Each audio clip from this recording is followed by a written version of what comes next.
Hello, everybody. My name is Christian. I'm the host of the Disruptive Chef Entrepreneur Show. And I know I say this at every episode, but these guys gonna like today's guest. I had the opportunity to meet him, actually, effortlessly stalk him over the last few weeks. And there was a few things I absolutely loved about him. He's not only he's a leadership coach, he's a speaker, he's a former arts director. All of those things, I said, I wish I would have had done. So I hate him a little bit because he did all the things I wanted to do. But you guys gonna meet him right after this.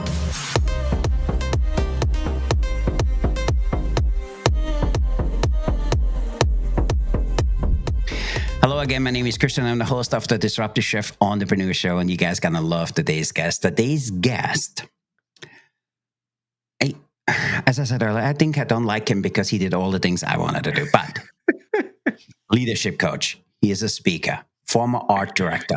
His whole work spanned from creativity to the coaching realms. That's for me is really, really important. But there's one thing I absolutely love about him, and that he is known to be really, really honest. And it's really not just honest, it's a very authentic honest. He is has a very transformative leadership style.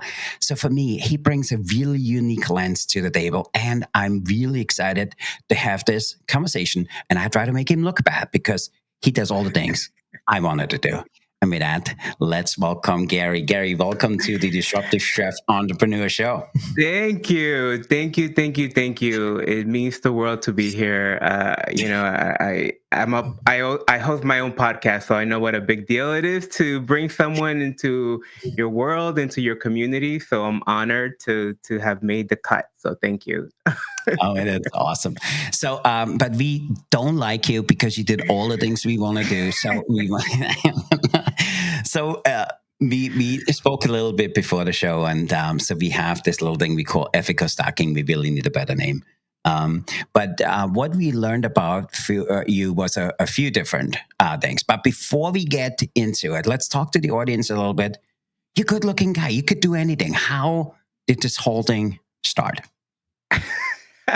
So coaching found me. I was an art director. That was my first career. I went to the School of Mhm. Visual Arts, and I graduated at 22. I was working at art director at Sony Music. I was, then from there I went to do theater posters, and I was doing my thing and I was loving it. And but something was what I noticed along the way was that school prepared me for how to make things beautiful, but it didn't prepare me for leading, right? Mhm. And so I would find myself in these situations where I was like running a photo shoot, and you had to manage the artist, their manager, whoever, whatever entourage showed up with them, hair, makeup, stylist, the A&R, the marketing person from the label. So Yep. I'm here, I am like 22, 23 years old, and I'm like supposed to get 10 people to play along and get along and come up with a vision and agree.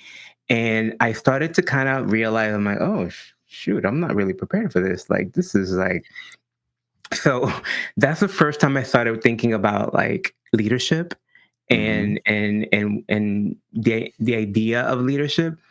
And then, I went on, I did my thing for about 15 years, but then eventually I started to invest in coaching and training, and I fell in love with it. And I was like, wait a minute. I could have a conversation with somebody, and the outcome of that conversation is that the trajectory of their life can change. Mhm. And like literally, we talk, and from there, you go that way and that way. And I Yeah. was like, oh, I'm in. I want this. Like, I want to do this every day.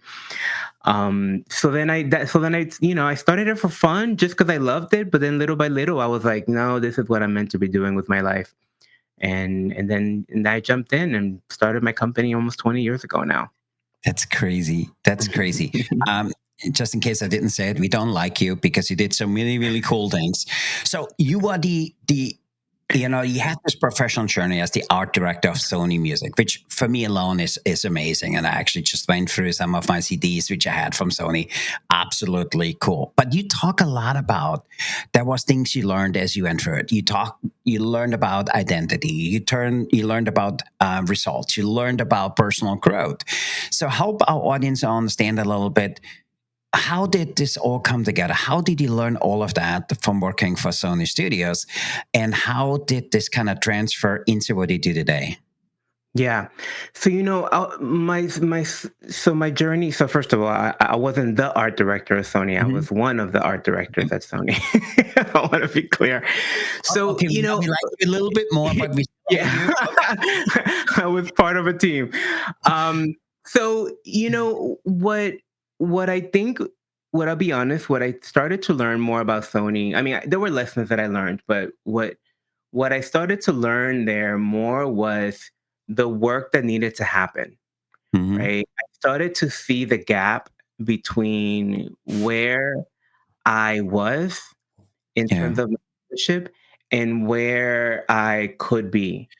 And, that may sound like a negative, but it's really actually important to see that gap, to have that awareness, Mm-hmm. um, because then that allowed me to start the work of figuring out how to develop those skills that I saw was missing. And I'll be Yeah. really transparent and vulnerable. One of the first ways that I went about trying to solve that gap was by leaving Sony Mm-hmm. 4 years later and going to a smaller advertising agency. Yeah. I thought that if I left and I went somewhere else, that I wouldn't be feeling insecure, that I wouldn't be Yeah. feeling, you know, and then I'll be even more honest, I did the same thing. 4 years after me staying in that agency, I went on my own. And I said, okay, no, now this is it, right? Like if I'm on my own, then I don't have to worry about that. I don't have to deal with those things. I don't have to worry about feeling, insecure or intimidated when I get into a meeting. And so for my 20s, my leadership journey was me trying to change the circumstances Mm. so that I felt more comfortable, Yeah. so that I felt safer. And it wasn't until I started to discover coaching and I started to get coaching myself that I was able to see that, right? Recognize it. And then I started to build the muscle to be able to be with the uncomfortableness, to Mm-hmm. learn how to face challenging situations, to learn how to have the self awareness to understand what's actually playing out. That's one of the things that leadership, we often don't talk about it because when people talk about leadership, they see it as external. They see it Yeah. as like, how am I doing something? Excuse me. How am I doing something here that has people show up over there in some way? Mm-hmm. Right? And they think like, okay, what do I have to do here to get people? But the type of leadership that I'm talking about is your private conversations with yourself, right? How do you deal with yourself, empower yourself, hold yourself accountable, call yourself up, you know, um, take care of yourself when you need to, give yourself what you need, mind, body, and spirit in order for you to keep Mm-hmm. growing. Like all of that is leadership, it's self leadership.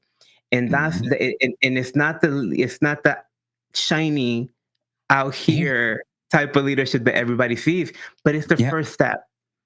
I, The I, first step. I love that because everybody thinks of leadership of all of the great and big things.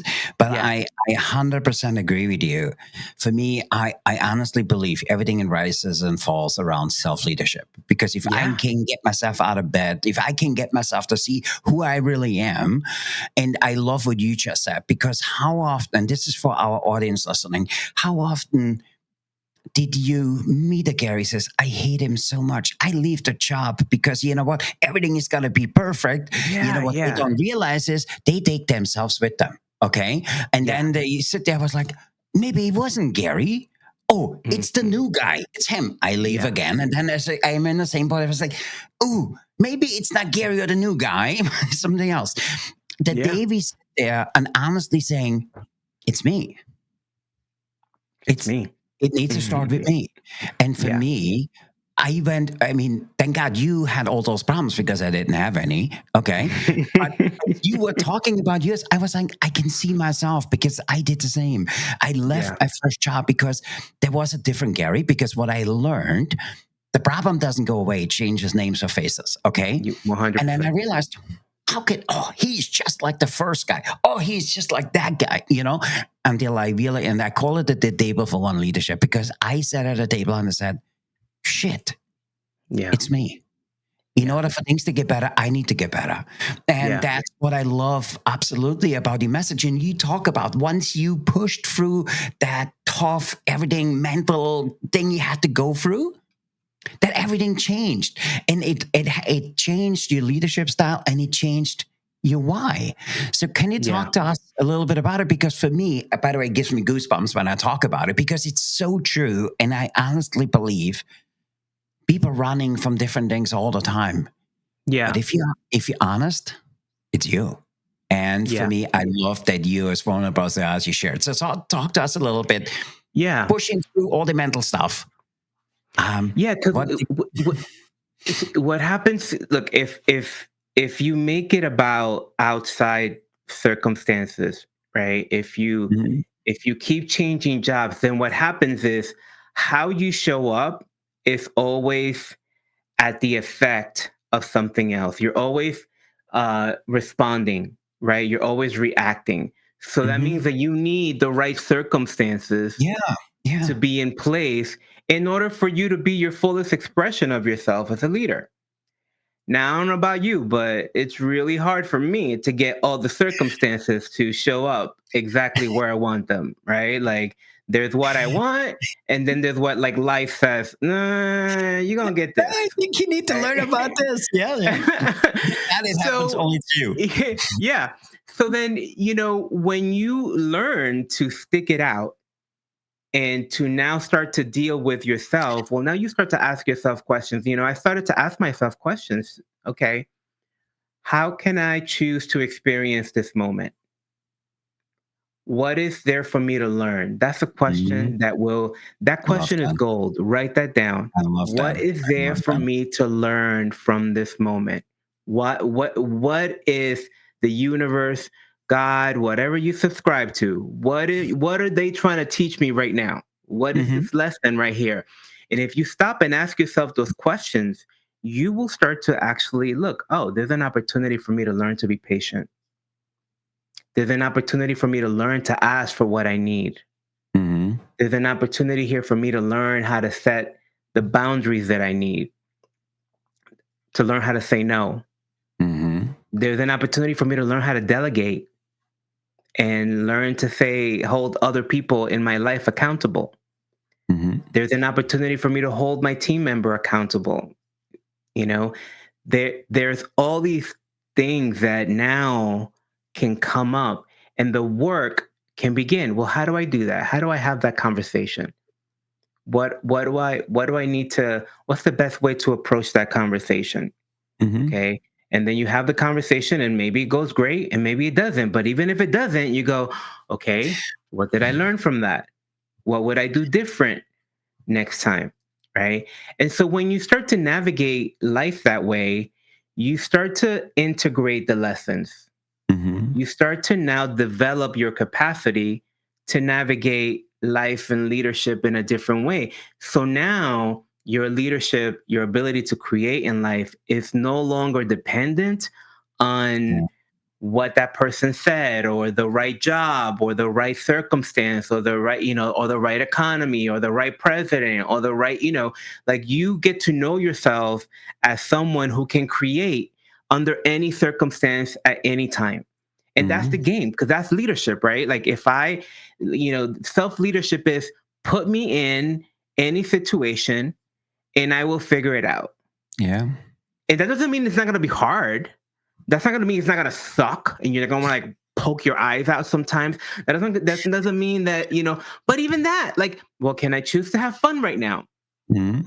Right? Can I choose? How can I create this horrible, painful moment into something that is empowering or fun? Well, let's laugh. let's laugh our Mhm. asses off right now. Let's really make this a moment to remember. Yeah. Um, you know, I, go so ahead. I absolutely love that. And you talk a lot about that whole becoming transparent and becoming open and sharing my my feelings and sharing my nerves. You talk a lot about that and Yeah, how that transparency how has helped you to connect more deeply, not just with the audiences you work with, but with other people. Because for yeah, me, I absolutely love that. As and you talk a lot about this. For me, I think, let's step back. I want our audience to listen a few minutes back of what yeah, you just said, because I honestly think if we look at the things we need to learn, because if something comes over and over up for you, I think you need to learn about it. If that is the universe way of knocking, yeah, going like, hey, you haven't learned this lesson yet. You haven't let learned me, it yet. let me hit you I'm over the head still again. here. I'm still here. Yeah, So 100%. thank God this only happens to you. It doesn't happen to me. Um, but it's so true. And for me, it took a long time. And you know what? There was a few other things. You talk about your nerves, but for me, the hardest thing is sitting there and acknowledging that Yeah. it's me. In order for things to Mhm. get better, I need to get better. In order for me to be more open to other things, I need to work on myself. And this is really hard. It is really Yeah. hard because it's easier to blame. It's easier to point the finger. And so when you talk about that, you embracing, being more transparent and talking about your nerves and all the stuff, it helped you to connect deeper with the audience.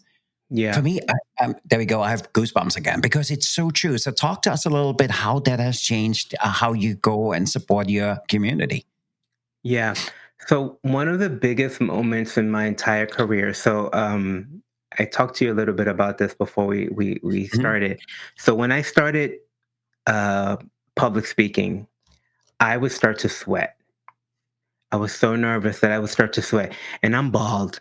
So the sweat is just like, I'm talking about dripping down my forehead. Like there was nowhere for it to go. So it was just dripping down my forehead. Yeah. And then I was pretending to be professional and to know what I was doing. So I would dress up in suits.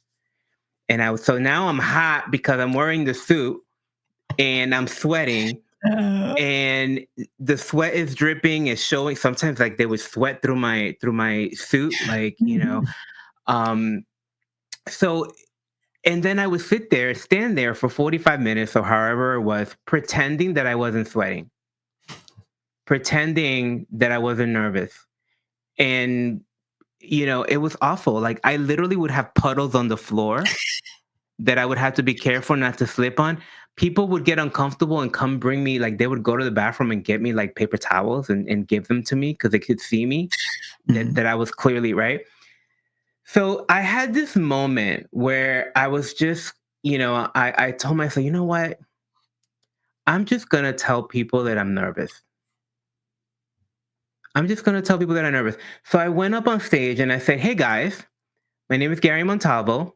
I'm really nervous right now. I want to make sure that I do a really good job for you guys. I'm going to start to sweat. And I have a towel with me because I'm going to start to sweat. Mhm. Right. And I would just, I made a joke about like Luther Vandross when he used to go up on stage with his towel. I said, I'm going to be Luther Vandross tonight and carry a towel on stage. Mhm. Now, two things happened in that moment. One of them I was expecting, the other one I wasn't. It was a surprise. And this is where the breakthrough that I never forgot came. The first one was I immediately released the fear. The moment that I named it and the moment Mhm. that I shared it with the room, I wasn't nervous anymore. I wasn't sitting there pretending for an hour or 2 hours that, oh, I got it all together. I was Yeah. nervous and I said it and I was free. And then I stopped sweating because I wasn't nervous anymore. So Yeah. now, I wasn't sweating anymore. And then the other thing that happened was a total surprise. I immediately had the room. Mhm. The room was immediately emotionally invested in my journey and with me because who could not relate Yeah. to being nervous in front of that room? And the fact that I was honest in that moment, actually created credibility for them, Yeah. right? And so my style of coaching, my style of speaking from that moment on has been to be honest, to say all the things, to laugh at myself, to share my personal stories, to really let people in. So I very often speak about my stuff and my Yeah. breakdowns and the lessons that I've learned, because I found that it's the best way to teach others and let them know that they're not alone. Now, Yeah. here's the thing about this, Christian. Now, this is not a very radical idea. Now, authenticity is, I think it's actually demanded. I think Yeah. our listeners and our audience, this show 5 years ago before the pandemic would have probably been like, we would have to do super. We would have to be in a studio with like all this production Yeah. stuff and all this stuff. Now we do these things in our homes, and it's real, and we do virtually no editing, and we show people like our stuff, and and it's like people want authenticity now. People are Yeah. craving it. Go I ahead. don't. You absolutely spot on because for me, um, a full transparency to our audience. We need a better name, but we ethically stalked you for the 10 weeks, and what we have learned is, I think that messiness you always talk about, Hmm. people fall in love with that Yeah. because they don't want somebody who has it all together. And for Yeah. me, also, I always laugh about this show because we started this because we have create on here because people creating conversation, and I want people to learn something different, and I want them to learn from the people we bring on. And the reason you are here today is because there was already, by the way, I have already one, two, three, four things written down, but it's for me. I think the single biggest thing what we love about you is that you talk about that messiness because I honestly believe Yeah. people fall in love with messiness and somebody who is transparent and says, you know what, I don't have it all together. Yeah. I'm not 100% sure. I sweat. And by the way, I put a hat on because in the summertime it burns and the wintertime is cold. So I know Hmm. exactly how that feels. But I absolutely love about this. And you also talk a lot about that internal shift you made where you went from creative director to coach. So let's talk to our audience a little bit about it because Yeah. the word coach is I think is a little bit overused. So talk to Hmm. us. What does coaching mean for you? I mean, coaching for me is just it's empowering others. Yeah. It's really about empowering others in whatever way that looks. Hmm. I think that if you are a good coach, you there's a level of it's not morphing. I think you meet people where they're Hmm. at, right? I think so. My point in saying that is if I'm not afraid to be vulnerable. I'm not Hmm. afraid to kick you in the ass and go, come on, let's go. I'm Hmm. not afraid to be more structured and detail oriented or creative. Like I think we have to meet people where they're at, and now I'm going to morph myself in a way to support your journey, and not just force you to fit in my box so that you can get what Hmm. you need. It makes it harder to market because you end up being a little bit more of a generalist Yeah. in my career. But it also for me is the most authentic expression because if I really want to empower you, like my clients are different. My clients are Hmm. different. They need different things. They require different things from me. So Yeah. I try to really meet each one where they're at and meet them emotionally where they're at. I Um, love that. And I want you to talk a little bit about what you call it you mentioned emotions or whatever you call it, but you said that harnessing emotions can be a very powerful tool. yeah. And you talk a lot about it. So help our audience understand a little bit. What do you mean by that? And how can they harvest that tool for them? Yeah. We are emotional beings. Our emotions will dictate how our day goes. It will dictate the actions that we take, whether we feel like getting up out of bed, whether we feel like making our sales calls that day, whether we feel like having that uncomfortable conversations. We're very susceptible to emotions. And, part of being a grown up in life is like managing our emotions, if you will, right? Like you're driving in traffic, somebody cuts you off, you're angry, but you're not going to like run your car behind theirs, even though you Oh, really, really want you do. Oh, you don't? Oh, now, you said well, coach. no, I think you're not supposed to. You absolutely can choose to, but you're not supposed to, right? But the thing is that our emotions are actually created by how the world occurs for us in that moment, Yeah, I by the love that. mindset that you are in.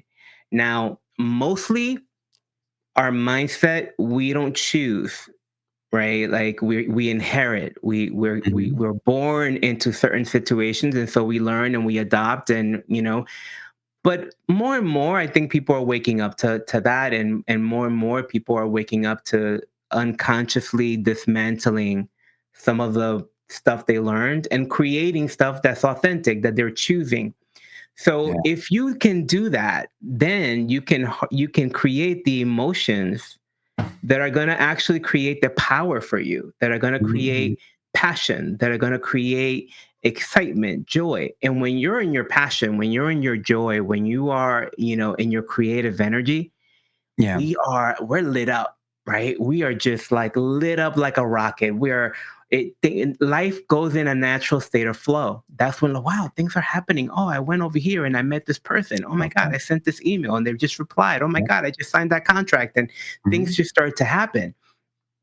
So managing your emotions so that they're in that frequency of passion and excitement and joy is very, very powerful, because it supports your productivity. It's like fuel. It's like putting rocket fuel in the engine.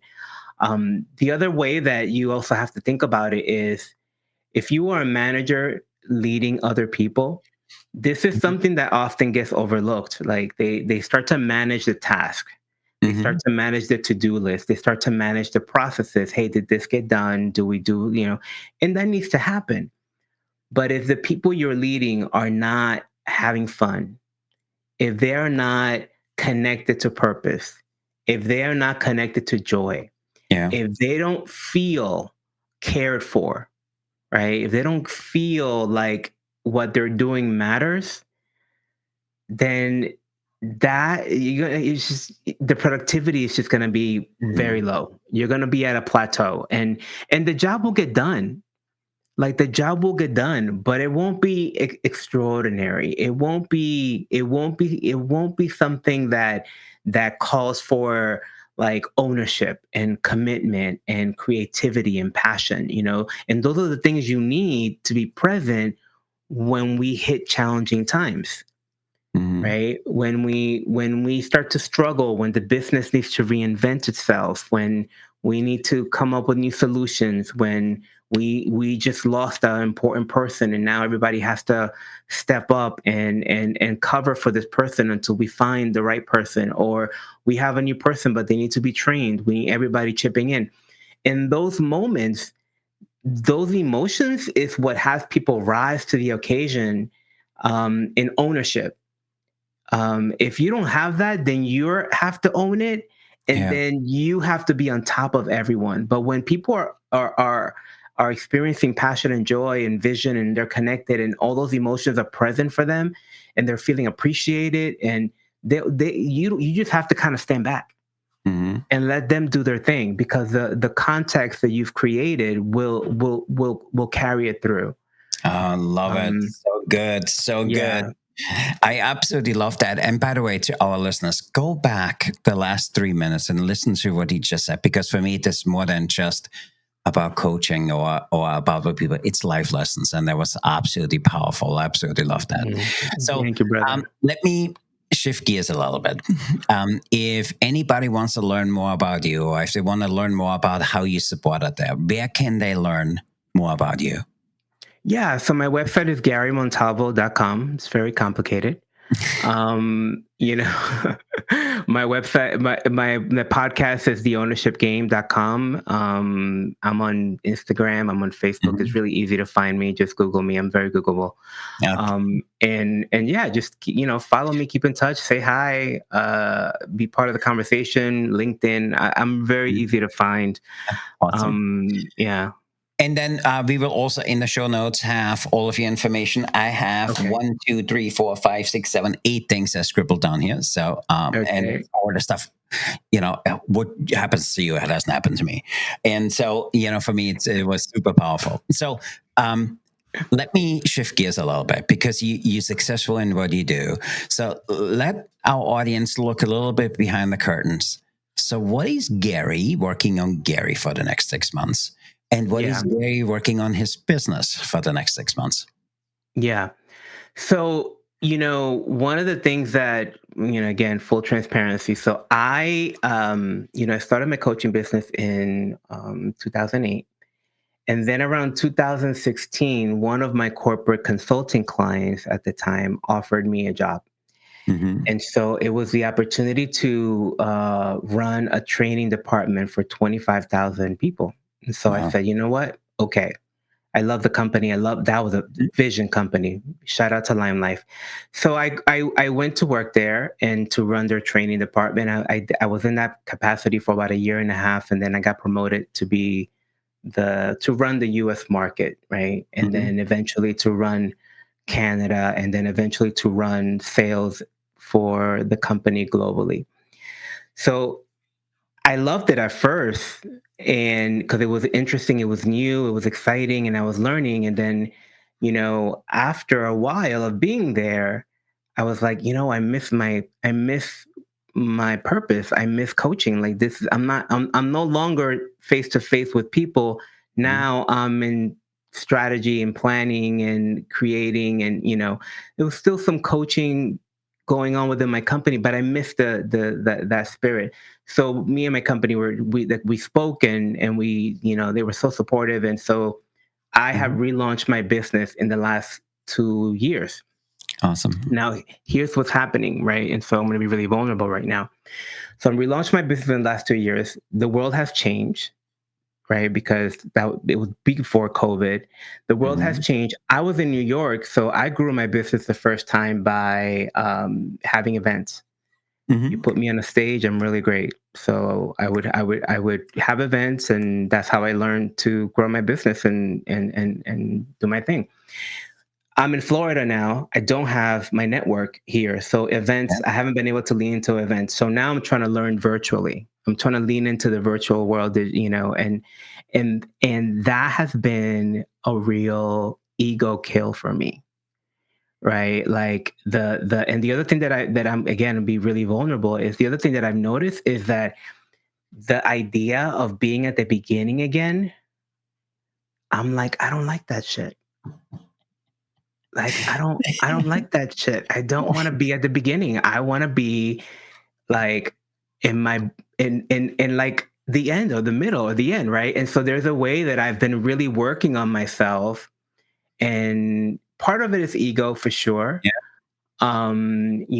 Part of it is like losing my status and doing that. And so I've been doing a lot of personal work to unpack and dismantle some of that so that I can allow myself to be a student Yeah. newly, and then in that discover what there is for me to discover, like learn what there is for me to learn. But when I'm stuck in my like, hey, I did it this way before and this is how it worked before, and it's not like, I'm like, why isn't it working? um so that's really what I am leaning back into events. I'm really excited to have two events on the calendar. I'm going to have an event on July 26th in New York City, so if you're in the area, it's called Beyond Circumstances. You can check it out at beyondcircumstancesnyc.com.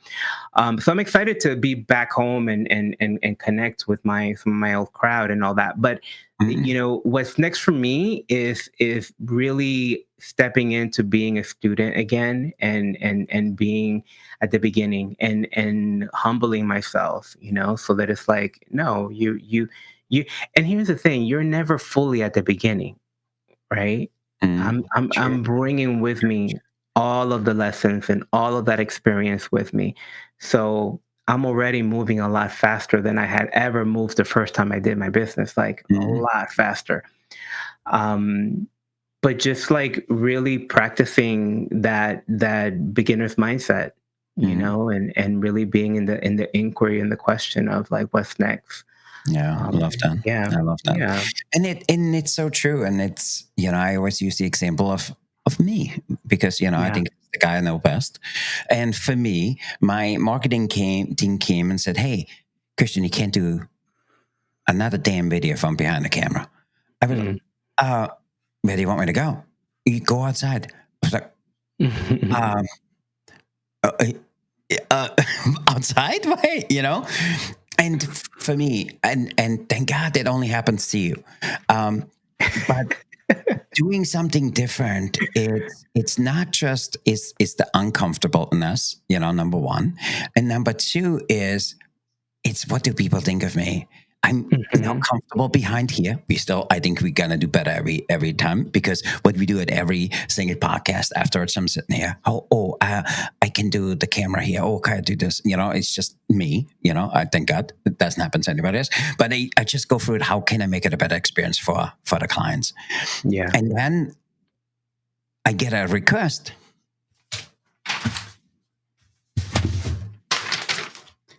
Christian, you need to do 5 videos. Hey, can you do a video outside? Hey, Christian, can you do a different angle from your desk? Hey, Christian, can you do a video on walk? I was like, uh, that's not me. I don't walk, but Yeah. it's for me. But for me, I love what you said because I think it goes faster if you've been there once. And now for me, I'm looking at this as an opportunity for me to I never did a video as I was walking. It's going to be most likely terrible, but I really don't care because I know that people fall in love with messiness. And that's what I absolutely, absolutely love about you. And so Oh, before we let go and we're talking about messiness, we wanted to see if you wanted to play a rapid fire question, food service edition. And oh my God. to our audience, they know this is special question just for you, 25 of them. And so the way it works, Gary, I said, "Hey, Gary, give me a number." You give me a number, I read out the question because we want to know about you. So we learned a lot about you, how your mindset works, but we want to know what's going on in that kitchen at home of yours and how do you look at food. So if you up for playing, let's play rapid Oh fire my question, God. food service edition. Let's Okay, Gary, give let's me go. a number between 1 and 25. 15. Oh, good one. Okay. Would you cook while wearing pajamas just to see if it makes the food taste better? Yes or no, and why? I would cook while I'm wearing pajamas 100%. I don't know that it'll make the food taste better. But The best. That's the best. I love that question. Okay, give me another question between 1 and 25. 10. 10. Ooh, should all food be served with a surprised ingredient? Just to have fun. No. No. No. Why? People are allergic. You could kill somebody. No.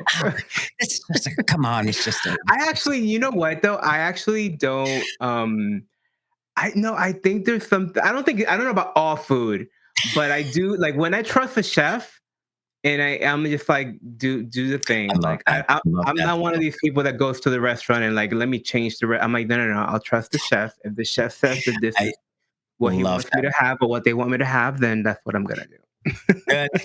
Good comeback. Good comeback. Okay, give me a number between 1 and 25. Let's do 24. 24. Oh, if a dish is not Instagrammable, should you even bother eating it? Yes or no? And why? Yes. It was still made with love, Yeah, ideally. yeah. Some of them. If I made it, it's not gonna be Instagrammable. My partner will he every time he's a trained chef. So when he makes a meal, it's like, ooh, wow. When I make it, it's like you just gotta slap on a plate. But it's made with love. I learned there's no food as good as the one which is made for you. So that's number one. Okay, give me a number between 1 and 25. Let's do 7. 7. um, should cheese be added more often to dessert? Yes or no, and why? Oh, no, I'm okay with the right amount of cheese. I don't feel like I need cheese on my desserts unless it's a cheesecake. I don't. I could Yeah, be missing something. Okay, last number. Give me a number between 1 and 25. Let's go with number 1. Number 1. Oh, can bacon make literally everything taste better? Everything. I don't even need to let you finish the question. Bacon makes life better. Bacon fixes everything. Bacon can heal the world. Oh my God, I Like, love it. Um, my cholesterol doesn't, but this completes Rapid Fire Question Food Service Edition. Thanks for being as honest as you want. That was a little fun fact we learned about you, and maybe you want to tell us about it because you talked about that you brought once that towel on stage. It was no yeah. gimmick. And you said what to the audience? Oh, I don't. I just know it's what I shared earlier that I just said I'm gonna Yeah. start sweating and here's my towel and I'm gonna be Luther Vandross right now and and And sweat. and then there was something else you said about Luther Vandross. Do you remember that? Oh, I probably said something like skinny Luther, not fat Luther. Ah, that you thought you said that you were a better, skinnier version of Luther Vandross. So you don't need to say it anymore. So I really, Sacrilege. I'm sorry, Luther. I'm sorry. You don't deserve, you deserve better from me. He's such a oh, that was the best. So we learned that about you in one of the very first episodes. So we found that, and that's back actually going back 2012, 2013, and somebody from my team found that, and they said, I should make a point of bringing it up yeah, because you said you were a better looking version of Luther Vandross. better So, looking. so with that, I want to say first off, thanks a lot for being here. Thanks for being as honest as you are. I think what you do is absolutely amazing. I think what you do is absolutely needed. And to our audience, I want to know, what did you think of Gary? What hit home with you? If you don't mind writing on the comments, what was something you really connected with? Also, if you feel there's somebody in your close pool, and it might be you, which needs to listen to this again and save this episode, because I know when I want to ship somebody something, I really need to ship it to myself. So Mm. if you can, please like this episode. Make sure you like and click the notification bell so you know the next time we come on. But before we go, Mr. Gary, what was the best advice you ever received you didn't act on? That I didn't act on to buy Bitcoin. Oh my God. So for me, it was this company called Yahoo. Somebody said, need to buy Yahoo. Oh. Who? What are you talking about? I should have bought Yahoo. And I'm still like, I don't get it. It's not. I don't know. And then it just keeps making more and more money, and I'm like, but I still don't. I don't care. I don't know. now you like me. Now I'm actually at a point where I'm hoping it doesn't do well, so I'm right. Yeah, I don't care about anybody else. So, with that, really, Gary, I appreciate you being here today. Thanks for sharing as freely as you did. Thanks for playing rapid fire food service questions. Some of the questions were a little questionable, but we let you slide.